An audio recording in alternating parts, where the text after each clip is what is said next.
Why do 80% of people feel stressed about money? Let's fix that with a budget. First, list all your income sources: salary, freelance gigs, even rental income. Total it up for your monthly income.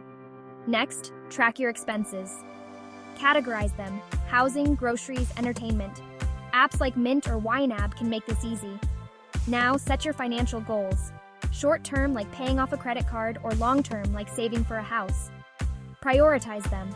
Allocate your income using the 50-30-20 rule: 50% for needs, 30% for wants, 20% for savings and debt.